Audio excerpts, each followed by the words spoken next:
Bom dia a todos! Hoje é 12 de outubro de 2016, Dia das Crianças no Brasil, né? Dia de Nossa Senhora Aparecida, feriado no Brasil. E a Flor, quando fez a nossa prece aí de abertura, lembrou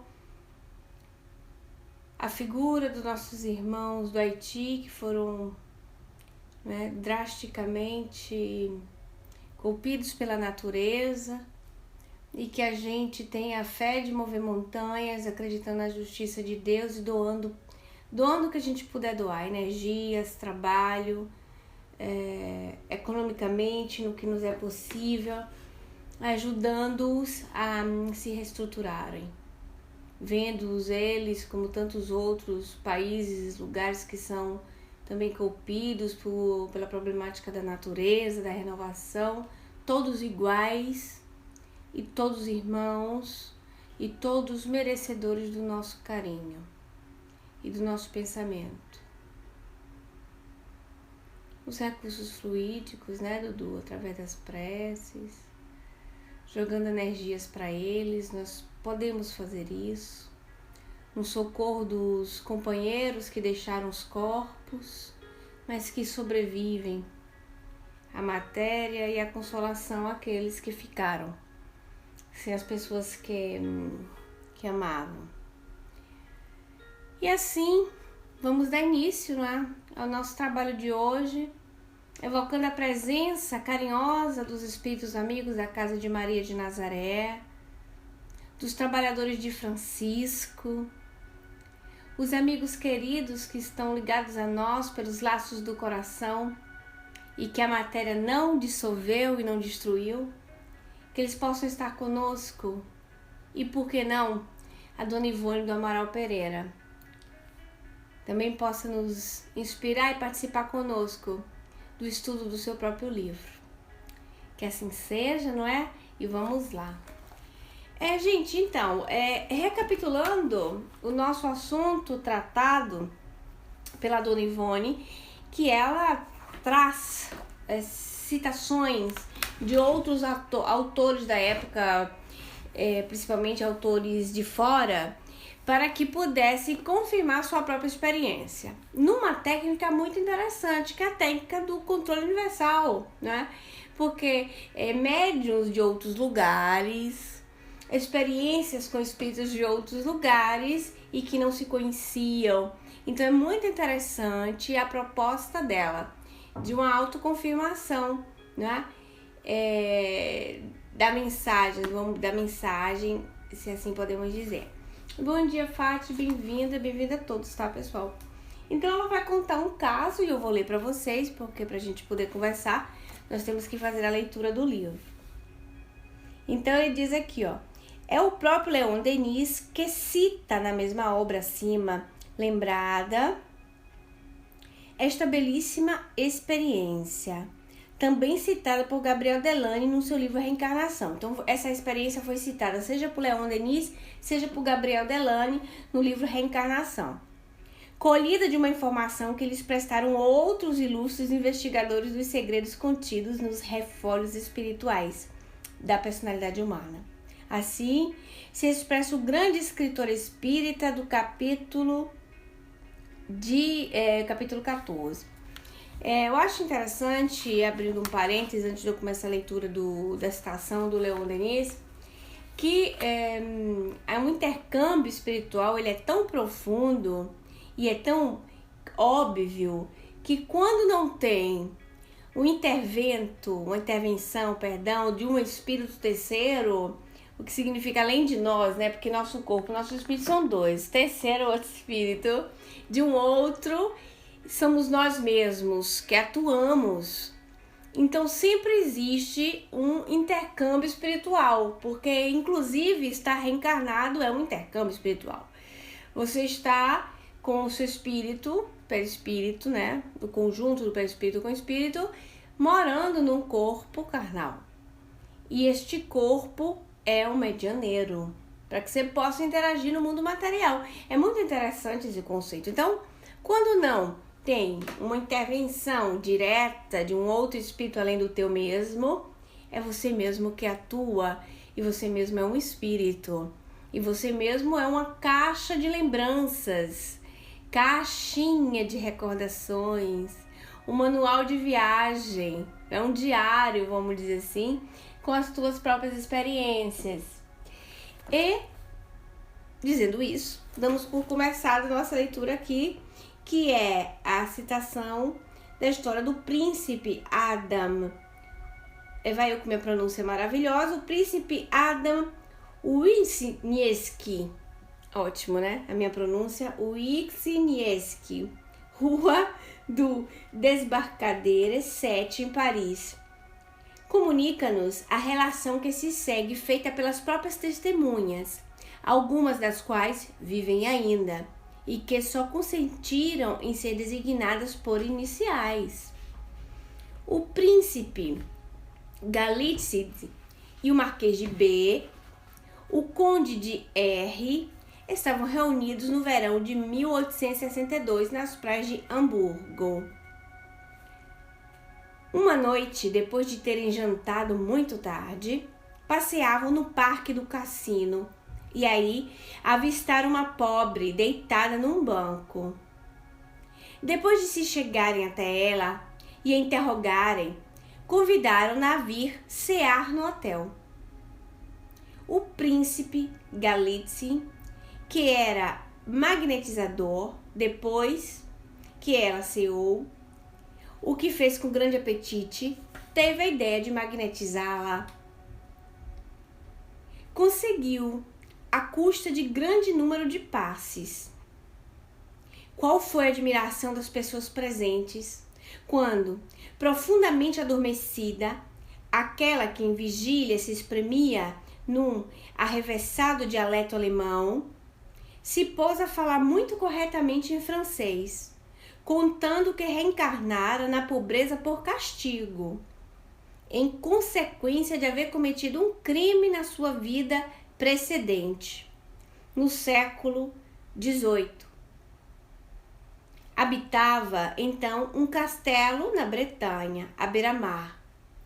Por causa de um amante, quis livrar-se do marido e despenhou-o no mar, do alto de um rochedo. Indicou o local do crime com grande exatidão. Graças às suas indicações, o príncipe Galitzin e o marquês de B puderam mais tarde dirigir-se à Bretanha, às costas do norte, separadamente, e entregaram-se os dois a dois inquéritos, cujos resultados foram idênticos. Vamos lá. Reassunto, né? Resumo da questão. Estavam esses três senhores, né, sangue azul, e eles estavam em Hamburgo ali, na época do verão. Encontrou essa senhora, que estava deitada no banco, tarde e noite, e ela levou-a para o hotel para comer. Essa senhora se comunicava num dialeto alemão, certo? Um dialeto muito arrastado. Era uma mendiga. Ok. Um deles magnetizou-a, que foi o príncipe, né, Galitz. Era um... Como é que se chama? Que eles chamam... me fugiu o nome, gente. Magnetizador, tá? Então, magnetizou e ela entrou num transe. No que ela entrou no transe, ela veio contar, ou seja, dormiu a mendiga, a consciência da mendiga dormiu. Vocês lembram daquelas particularidades sobre o inconsciente que a gente estudou nas outras semanas? Então, dormiu a personalidade da mendiga, personalidade atual, certo? E acordou a personalidade dela quando ela vivia na França e falava num francês muito certinho, tá? E contou que aquela sua reencarnação como mendiga era um castigo, tá? Era uma expiação para que ela pudesse nisso aprender a lição. Então ela disse que matou o marido por causa de paixão por um outro homem, jogou o homem do despenhadeiro. Nisso, esses dois senhores foram investigar separadamente e a história batia, era uma história real. Havendo interrogado grande número de pessoas, não puderam a princípio colher informações alguma. Vamos lá. Afinal, encontraram os camponeses já velhos que se lembravam de ter ouvido os pais contarem a história de uma jovem e bela castelã que assassinaram o marido, mandando atirá-lo ao mar. Tudo o que a pobre de Hamburgo havia dito no estado de sonambulismo foi reconhecido exato. Regressando de França e passando por Hamburgo, o príncipe Galitzin interrogou o comissário de polícia a respeito desta mulher. Este funcionário declarou-lhe que ela era inteiramente falha de instrução. Falava um dialeto vulgar alemão e vivia apenas de mesquinhos recursos como mulher de soldados. Olha, coitada. Então, ela falava um dialeto vulgar, gente, quer dizer, uma linguagem popular, né? Não é uma linguagem de quem estudou, então não tinha instrução. Então, a única coisa que ela tinha era dinheiro dela se deitar com os soldados, tá? Então, vivia apenas de mesquinhos recursos como mulher de soldados. Por sua vez, Gabriel Delany, o erudito escritor e cientista espírita, não é menos pródigo em seus importantes livros quanto ao assunto. E se deixamos de descrever alguns exemplos por ele apresentados, será para não alongar demasiadamente a presente exposição, ao passo que a revista Reformador, órgão da Federação Espírita Brasileira, além de outros conceituados órgãos da imprensa espírita, constantemente relata notícias autênticas de pessoas que recordam, têm certeza de que viveram e como viveram em etapas reencarnatórias passadas. Apenas nos permitiríamos ainda transcrever aqui um elucidativo trecho de Gabriel Delany constante do capítulo 7 da sua obra A Reencarnação, as experiências de renovação e de memória. Então, gente, bom dia, Elcio. Bem-vindo. E Gabriel Delany vai tratar desse argumento, e a revista Reformador também tratou, em um outro capítulo sobre a reencarnação. Por que abordando essa temática? O título do capítulo é o Arquivos da Alma. Então, ela faz toda uma abordagem científica do estudo espírita para depois falar dela mesma, tá bom? Então vamos lá. A citação de Gabriel Delany. É lógico, pois, prosseguir a regressão da memória até além dos limites da vida atual de um paciente por meio da ação magnética. Assim fizeram os espiritistas e os sábios de que falei neste capítulo. Sem dúvida, os resultados não são sempre satisfatórios, de vez que nem todos os pacientes se acham aptos a fazer renascer o passado. Isto se deve às causas múltiplas. E a principal resulta, ao que parece, do que se poderia chamar densidade espiritual, isto é, a imperfeição relativa deste corpo fluídico, cujas vibrações não podem achar a intensidade necessária para ressuscitar o passado, de maneira suficiente, mesmo com o estímulo artificial do magnetismo. Acontece por vezes, entretanto, que durante o estado de sono ordinário, a alma exterioriza temporariamente do corpo, encontra momentaneamente condições favoráveis para que o renascimento do passado possa produzir-se. Vocês viram que coisa interessante? Não sei se vocês notaram. Vamos lá, vamos bater nosso papo. Existem algumas circunstâncias que, mesmo com a magnetização, o indivíduo não consegue rememorizar, tá? Lembrar situações de reencarnações passadas. Bom dia, Adeu, bem-vinda. Tá bom? Então, ele fala que pela experiência, pela prática, pelaquilo que eles têm feito nas experiências, ele e tantos outros estudiosos, tá? Eles citam a questão de densidade. É uma densidade perispirítica. Ou seja, não dá para poder chegar naquelas profundezas ali do inconsciente da pessoa, porque é como se tivesse, com uma analogia bem assim simples, como se tivesse lama em cima e tivesse que cavar. Então nem com passe consegue. O perispírito, ele tem condição de ser mais denso ou menos denso estando encarnado, gente? O que é que vocês acham? Vamos lá. Qual é o peso do perispírito nisso? Essas lembranças podem vir, não podem? O perispírito não é o nosso HD também? Não fica tudo gravadinho lá? Fica tudo registrado. E nós sabemos que a evolução espiritual nossa dita a questão do nosso perispírito ser mais ou menos leve. O perispírito é uma matéria quintessenciada. Isso aí eu tenho que falar bem devagarzinho porque a pronúncia fica difícil, né? Quintessenciada. O perispírito é de um certo modo,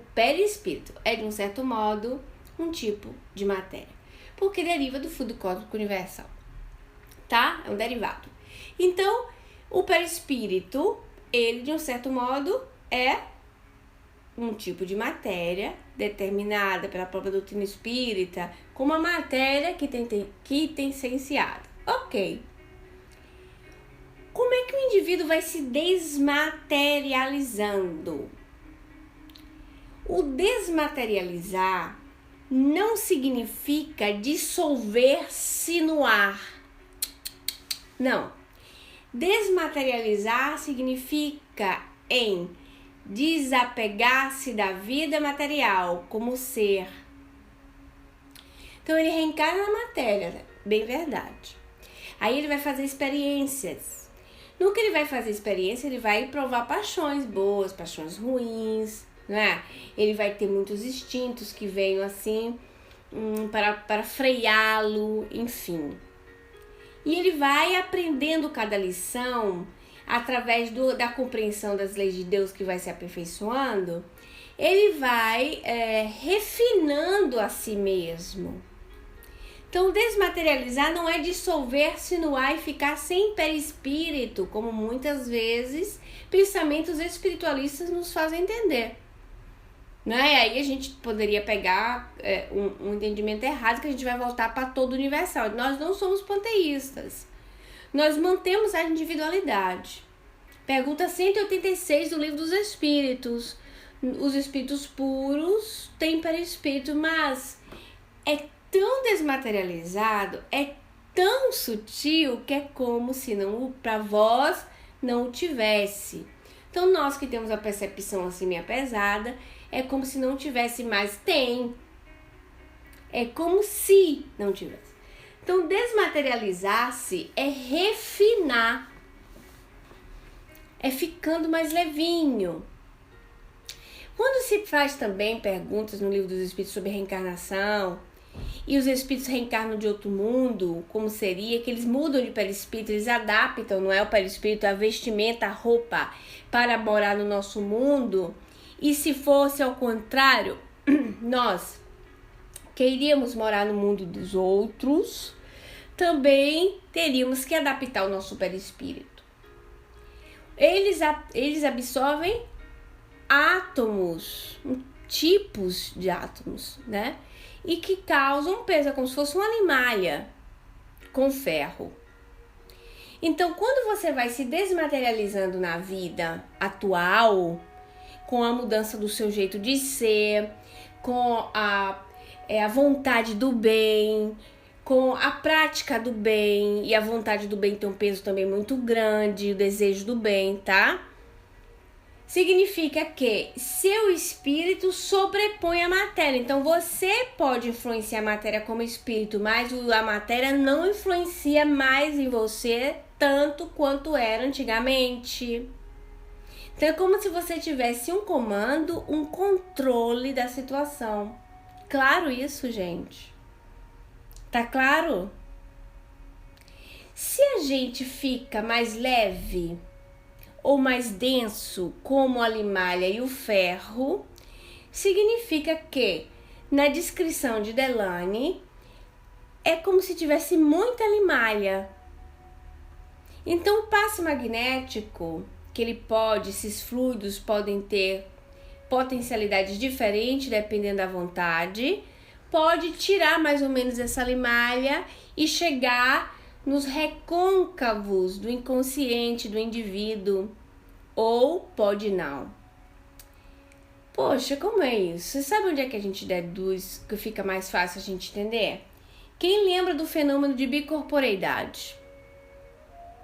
Quem lembra do fenômeno de bicorporeidade? Vamos lá, a Florzinha disse, está em 2 lugares ao mesmo tempo. Eliana deu o exemplo de Antônio de Pádua, diz que Francisco de Assis também, né?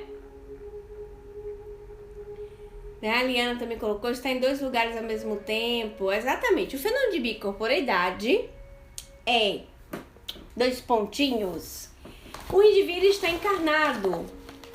Então vamos dizer que eu não concordo desse exemplo pra mim não, porque senão eu ficar achando que é verdade, não é. Então vamos pegar a Maria.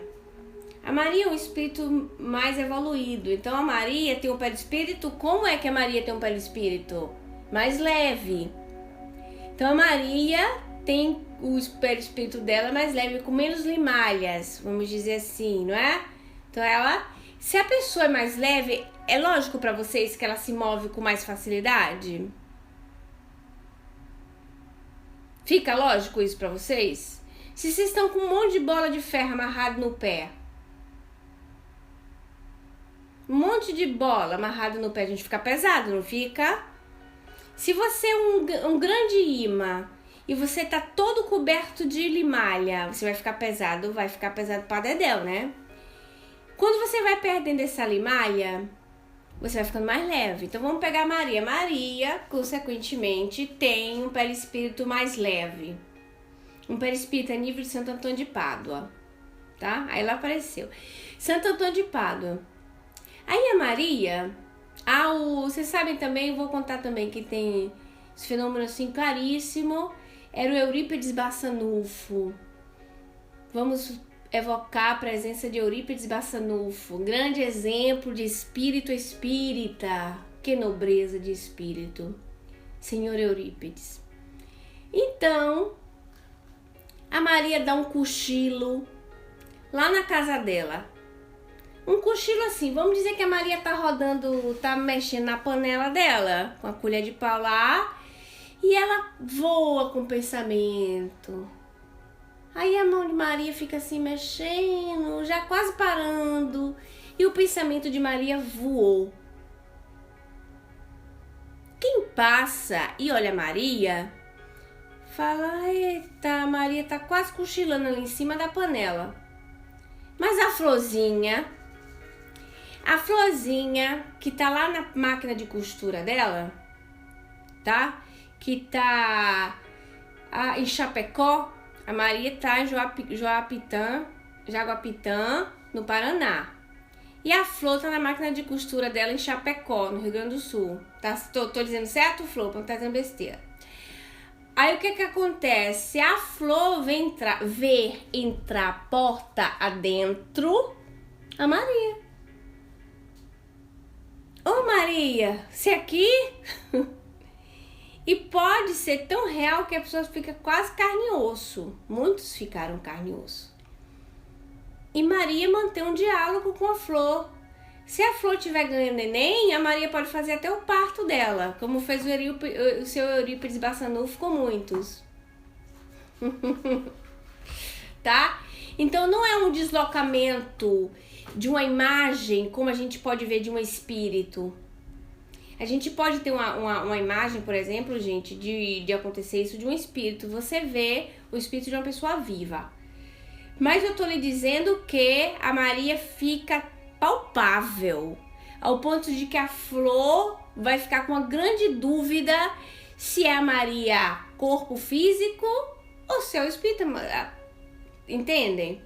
A pessoa que tá vendo ali o fenômeno de bicorporeidade, ela tem a convicção que a pessoa tá viva. É como a gênere. Só que para que, reparem, aí que tá a chave da questão. Por que eu falei disso? A gente aprendeu o fenômeno de bicorporeidade agora, tá? No estudo da Dona Ivone. Mas,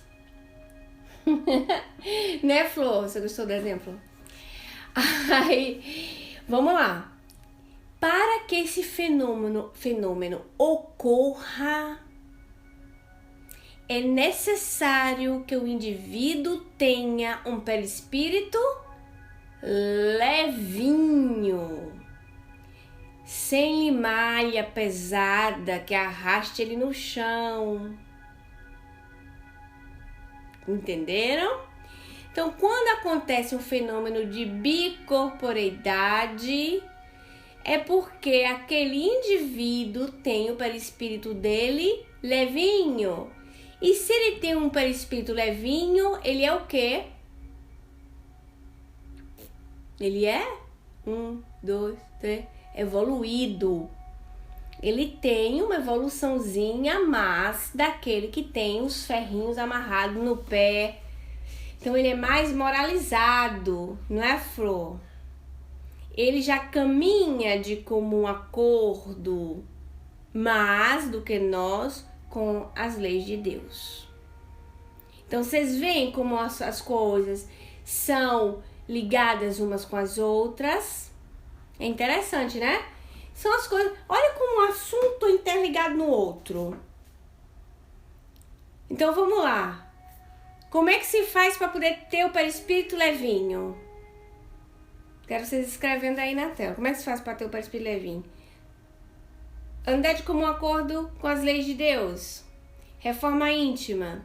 Se despojar da matéria. E esse desmaterializar significa perder o perispírito? Não. Esse desmaterializar significa não ter mais atuação da matéria sobre o espírito, mas o espírito que atua sobre a matéria. Poxa, Ju, onde foi que você viu isso? Onde foi que Ju viu isso? Vamos lá? Vamos. Na definição de espíritos de segunda ordem, na escala espírita, a pergunta é a 107. Predominância do espírito sobre a matéria, desejo do bem. Olha como o desejo do bem tem um peso enorme nisso aí. Então é a predominância do espírito sobre a matéria. Quem lembra do de terceira ordem? De terceira ordem, como é? Predominância da matéria sobre o espírito, propensão ao mal. Olha que coisa interessante. Então tem a ver com a desmaterialização? Então desmaterializar-se não significa evaporar, tá, gente? Ficar uma chaminha e ir pro todo universal. Não.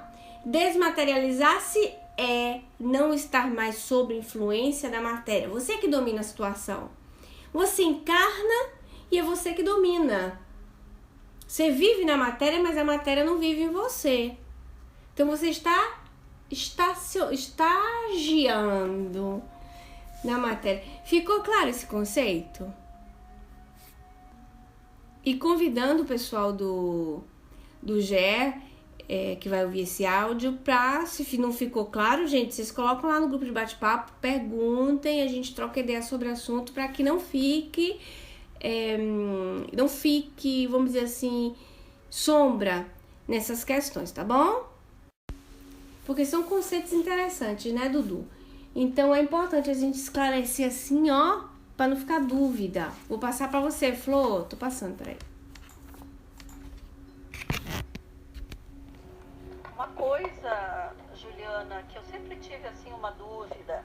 A gente fala em bicorporidade como, vamos dizer, se as duas metades nossas que conseguem, né, se emancipar tivesse, vamos dizer, a mesma lucidez, mas não tem, porque o espírito da Mariazinha estava tirando um cochilo.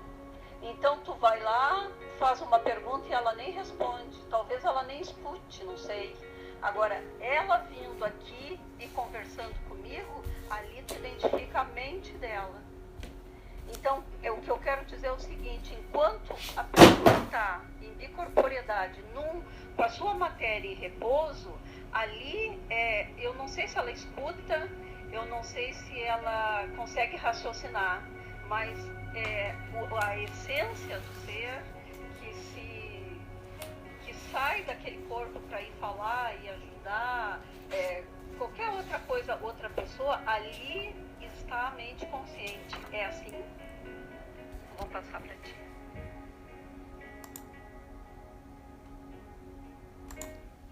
Oi, Flor. Então, a consciência, ela vai junto com o perispírito, né? A Maria pode até ouvir o que a pessoa falar à distância, mas como se ela ouvisse dentro de um tubo, longe. Então ela não vai contabilizar aquilo ali, porque a consciência dela se transferiu com o corpo espiritual. Que é a consciência, o espírito, a consciência, que está revestido de perispírito. E ele pega e vai pra... tô procurando aqui uma coisa no livro dos médiuns ao mesmo tempo. E pega e se transfere. Então a consciência, ela vai junto com o perispírito. Então vocês podem observar que fica fácil para eu achar agora no livro dos médiuns. Vocês vão observar que Kardec ainda diz assim, olha, que a pessoa precisa estar num certo transe. Ela não vai estar dormindo exatamente, né? Ela não está dormindo. Ela pode dar um cochilo e acontecer a mesma coisa, tá? Mas ela pode estar acordada, ou seja, quem passa a ver acordada. Mas não interage, não tem uma interação. Então não deixa de não ser um certo de transe. As funções biológicas continuam, porque o perispírito está ligado ao corpo sempre, só termina essa ligação com a morte. Então as funções biológicas do corpo continuam. Existem alguns transes, como os transes da Dona Ivone, por exemplo, que aí já é uma outra questão, que é o transe letárgico. Sempre a emancipação mas com funcionalidade diferente, tá?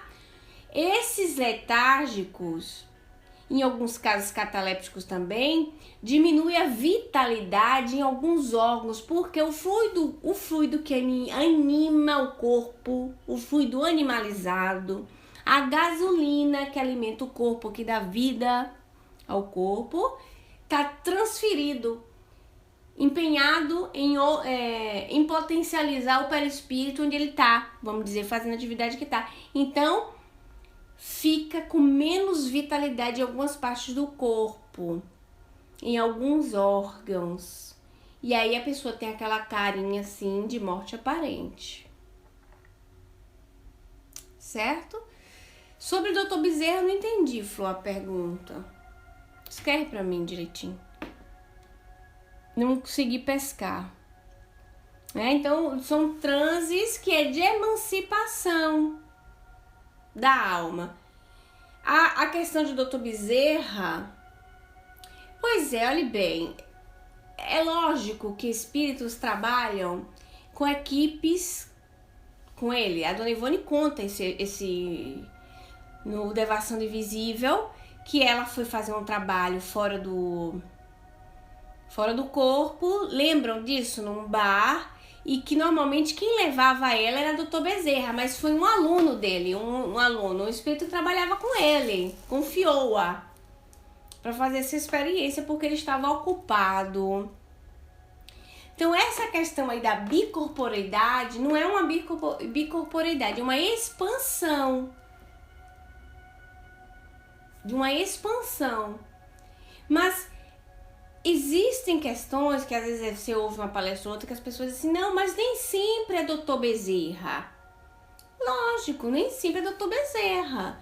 Podem ser espíritos que assinam com o nome de Dr. Bezerra, mas se criar uma polêmica, o Livro dos Médiuns, falando sobre mistificação e, na verdade, identidade dos espíritos, Kardec faz essa pergunta, se espíritos superiores, eles podem...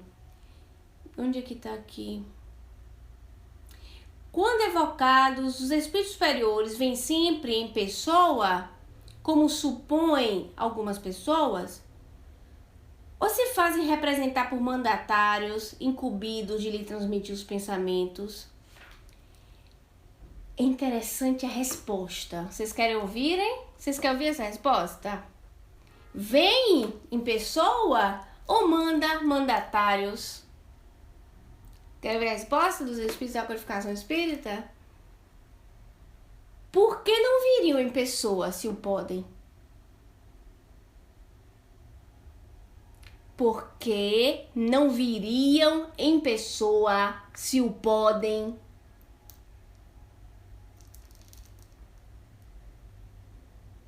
Se, entretanto, o espírito evocado não puder vir, o que se apresenta é forçosamente o mandatário. Então, eles podem vir. Eles só não vêm se não puderem. Então, se o espírito assina o nome Bezerra de Menezes, das duas, uma. Ou é um mistificador, ou é Dr. Bezerra de Menezes, ou é um espírito de igual qualidade do Dr. Bezerra de Menezes. Você sabe onde é que eu concluo isso? Não sou eu que concluo. A resposta é a seguinte, é assim, ó. Esse mandatário é sempre suficientemente esclarecido para responder como faria o espírito que envia? Então, vem cá, eu chamo o Dr. Bezerra de Menezes agora, como disse a Flor. Aí um espírito vem lá, assina, pá, Bezerra de Menezes. Esse espírito que está assinando, mandado por Dr. Bezerra de Menezes, né? Ele tem a competência de Dr. Bezerra de Menezes? Resposta: os espíritos superiores sabem a quem confia o encargo de os substituir. Além disso, quanto mais elevados, tanto mais os espíritos se confundem no pensamento comum, de tal sorte que para eles a personalidade é coisa indiferente, como deveria ser também para vós. Julgais então que no mundo dos espíritos superiores não haja senão os que conheceste na terra, com a capacidade de vos instruírem. Sois, de tal modo, levados a considerar-vos como modelos do universo, que sempre supondes nada mais haver fora do vosso mundo. Em verdade, vós semelhais a esses selvagens que, nunca tendo saído da ilha que habitam, creem que o mundo não vai além dela. Então, tem que ser de igual qualidade. Certo? Das duas, uma.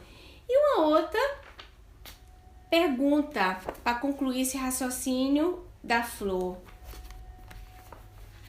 Bom dia, dona Edna, bem-vinda. Eu já leio o texto de vocês, viu, gente? Para eu não perder o raciocínio aqui, senão eu perco o fio do raciocínio.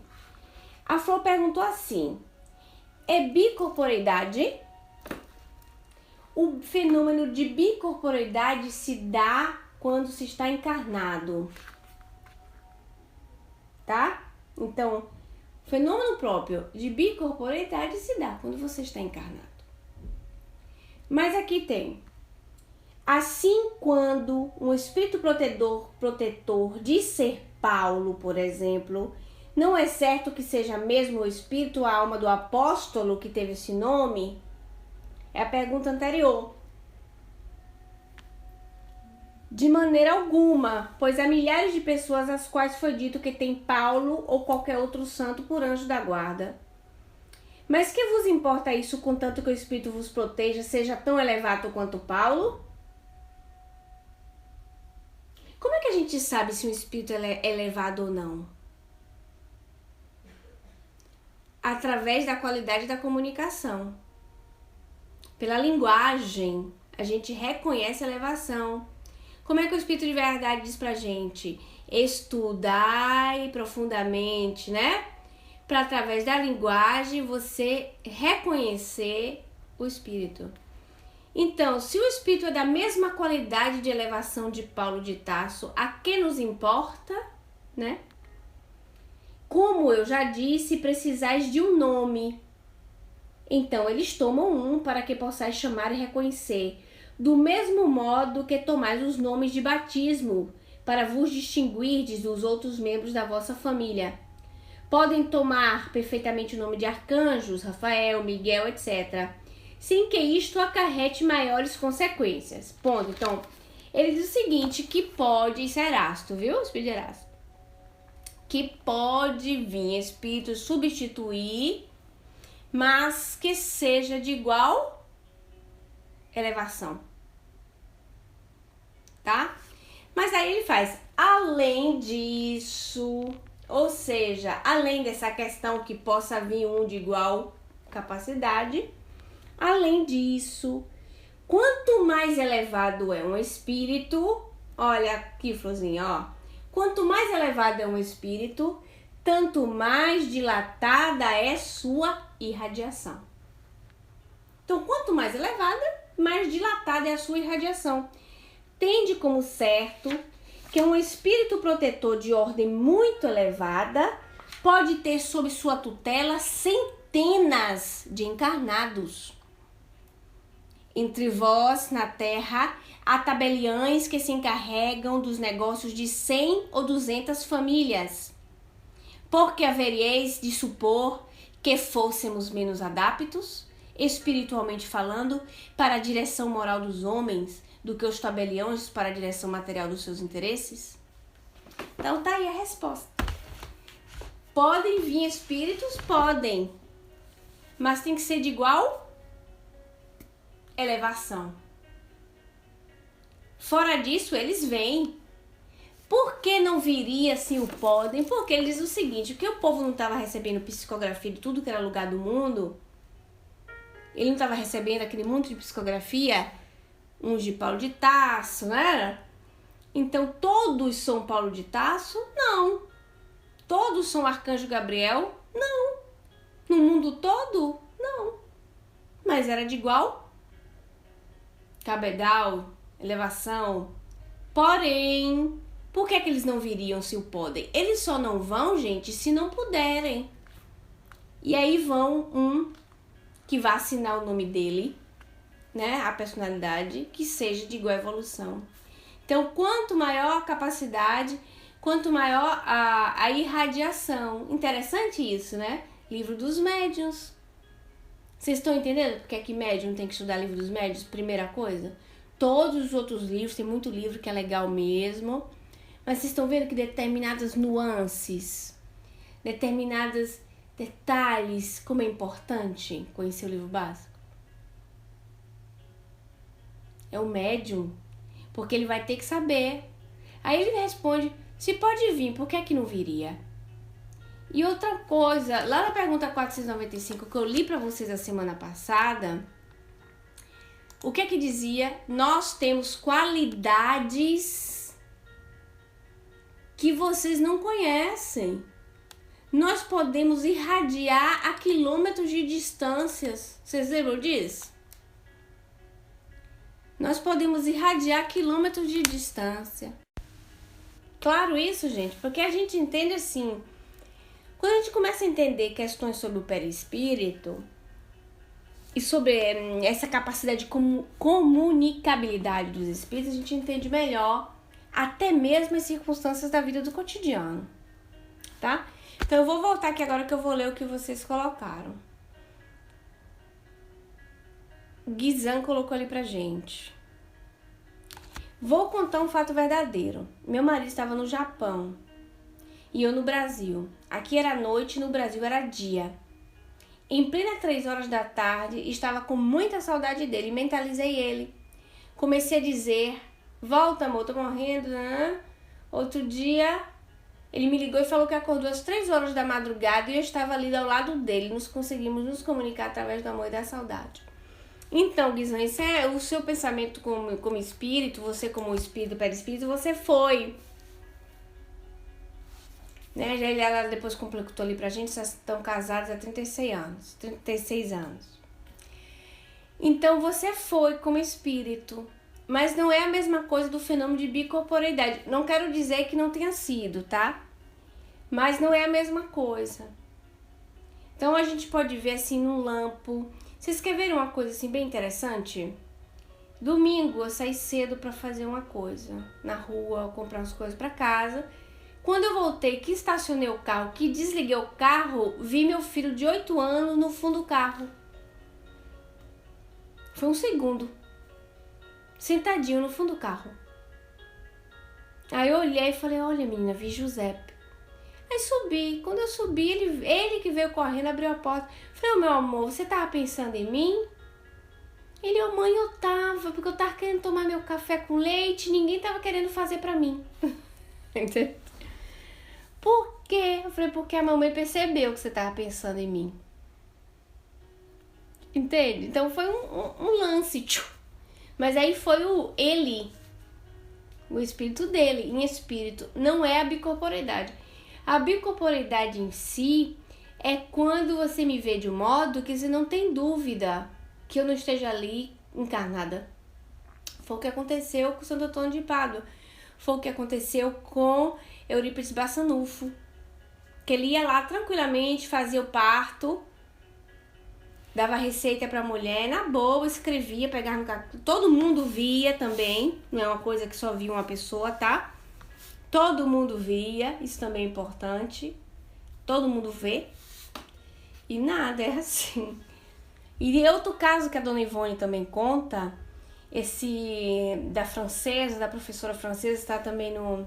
Ela contou um pouco antes que ela perdeu o emprego, essa professora, porque ela ficava em bicorporeidade mesmo, tá? Então ela estava na sala de aula dando aula e de repente ela estava no jardim passeando, tocando as flores. Ela tinha perdido vários empregos porque as alunas dos colégios, desses colégios internatos antigos, ficavam morrendo de medo dessa pobrezinha. Então Dudu colocou ali pra gente, há uma diferença entre bicorporeidade e emancipação. Dudu, aí não há, porque é o seguinte, é sempre um fenômeno de emancipação. Tá? Você pode escrever aqui, Eliana. Tirar uma dúvida fora do estudo, você tá falando? Aí você pode mandar por e-mail, você pode mandar pelo meu WhatsApp, tá? Espero que o Dudu te dá dica aí. Dá uma força pra Eliana aí, Dudu, por favor. Então, a diferença não é o seguinte, é como se... É sempre emancipação, tá? Então não tem como fazer uma diferença. É que é um fenômeno da emancipação, Dudu. Então a bicorporeidade é como se fosse a materialização da emancipação. Fica fácil assim? Materialização da emancipação. Eu me emancipo e me materializo outrora. É isso. Se fosse somente um espírito desencarnado e se materializasse do mesmo jeito de uma bicorporeidade, como era o nome que a gente daria? É uma gênere. Não é uma gênere. Quando é um espírito desencarnado, que ele se materializa palpável, né, dona Edna? É uma gênere. Se o caboclo tá encarnado, então é um fenômeno de bicorporeidade. Pronto. Tá? Então é isso, gente. Para poder ficar o conceito do perispírito, tá claro isso aí? Então, vamos recapitular agora. Volta a fita. Volta a fita. Por que em alguns casos... de mesmo magnetizando o indivíduo, ou hipnose, a gente poderia chamar assim, alguns lembram do fenômeno ou das suas experiências passadas ou não, mesmo com a ajuda exterior da magnetização, por causa da densidade. E lógico que dentro dessa densidade tem as permissões, né? De poder fuçar, não poder fuçar, a questão da pessoa, da situação pessoal de cada um, mas é isso. Vamos lá? Não, vamos lá não, já passou o tempo. Hoje é feriado. Deixa eu concluir só o pensamento dela aqui. Pode suceder que essa renovação seja acidental, como em relâmpagos no estado normal. Então ela diz assim, olha, vamos lá. Acontece por vezes, entretanto, que durante o estado de sono ordinário, a alma exteriorizada temporariamente do corpo, não é emancipação, encontra momentaneamente condições favoráveis para que o renascimento do passado possa produzir-se. Então, nós sabemos, doutrinariamente, que também quando se dorme, podemos ter uma lembrança de algum fato que ocorreu em experiências encarnatórias anteriores. Pode suceder que essa renovação seja acidental, como em relâmpagos no estado normal. Assiste-se, então, a uma revivescência de imagens antigas que dão àquele que as experimenta a impressão de que já viu cidades ou paisagens ainda que nunca lá fosse. Então, são experiências que podem vir à nossa memória. Às vezes assim, você não sabe exatamente quem você foi, mas você tem a sensação nítida de conhecer aquela cidade, de você saber que viveu ali. Às vezes você até lembrar um objeto, uma estátua, um jardim, uma fonte, mas você não é que sabe tudo. Eu sou fulano de tal, do século tal, minha mãe era tal, minha identidade era tal. Não sabe isso exatamente, tá? Então é esse o mais comum. Isso é muito comum. Acho que todo mundo tem uma historinha dessa para contar, né, pessoal? Entretanto, a prática do espiritismo e o ensino dos espíritos na atualidade também parecem demonstrar que outras circunstâncias podem cooperar para as recordações aflorarem do passado e que não apenas os espíritos superiores, encarnados ou não, se achem na situação de lembrarem algo das próprias existências percorridas, conquanto o fato se declare chocante, mesmo circulado de anormalidades e a revelia da vontade do paciente. Então vamos esclarecer.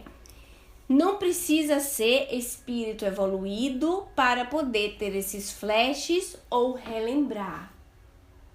Isso foi dado, por exemplo, no fenômeno de bicorporeidade para a questão da desmaterialização, porque é que tem perispírito mais denso e menos denso. No que tange esse contexto que ela está dizendo, essas rememorizações, essas lembranças não dependem estritamente de ser evoluído ou não, tá? Então são flashes que podem acontecer com nós, simples mortais. Também poderíamos apresentar o nosso testemunho a respeito de regressão de memória no estado de transe, como apresentamos as lembranças, embora restritas, da passada migração terrena, visto que será dever registrarmos os fenômenos autênticos do nosso conhecimento, a fim de também contribuirmos para a solidificação das teses espíritas. Passamos, pois, à narrativa dos acontecimentos que nos dizem respeito, encaixados na tese que apresso. Então, dando por concluído o estudo de hoje, que depois de toda uma explicação técnica, com a base doutrinária, com a base de pesquisadores sérios, todo um raciocínio, que isso eu acho super genial nos livros da Dona Ivone, que ela nunca dá um testemunho acaso, né? São sempre testemunhos assim, com justa causa, vamos dizer. Agora ela vai começar a contar o que ocorreu com ela, mas isso vai ficar para a semana que vem, certo, gente? Então vamos fazer a nossa prece de conclusão para agradecer a Deus, sobretudo ao Mestre Jesus, mais do que nunca, porque poderás ir a Pai senão através de mim, porque eu e Pai somos um, segundo a Jesus. Então o Mestre do nosso coração, que esteja conosco, irradiando de tão distante de onde é, que Ele possa estar assim tendo sob seu cuidado a cada um de nós, porque Ele mesmo confirmou nos dizendo que nenhuma ovelha confiada a Ele pelo Pai se perderia. E todos os outros espíritos que estão sob os cuidados do Cristo, espíritos superiores, que fazem parte dessa pleiade de espíritos que trabalham pela nossa melhoria, pela evolução do próprio planeta e pelo o puxar, o dar a mão ao irmão menor. Que sejamos nós também instrumentos de Deus, de Jesus também, para a atuação do bem dos nossos irmãos menores. Porque todos nós vamos ter a quem nos é superior e a quem nos é também inferior, pelos anos, pelo período evolutivo. Então, que nós possamos nos dar as mãos uns aos outros, dos menores, aos maiores, para que possamos crescer juntos. Mas que nunca esqueçamos que, apesar da lei da fraternidade, a cada um segundo as suas obras, e que nós temos tanto, que nós possuímos uma tamanha riqueza de instrução, de informação, e que nós, espíritas, não coloquemos a luz embaixo do alqueire. É isso que Jesus espera de nós. Que a Mãe Maria de Nazaré possa nos envolver na paz do coração materno que também nos adotou. Que assim seja, graças a Deus. Que assim seja.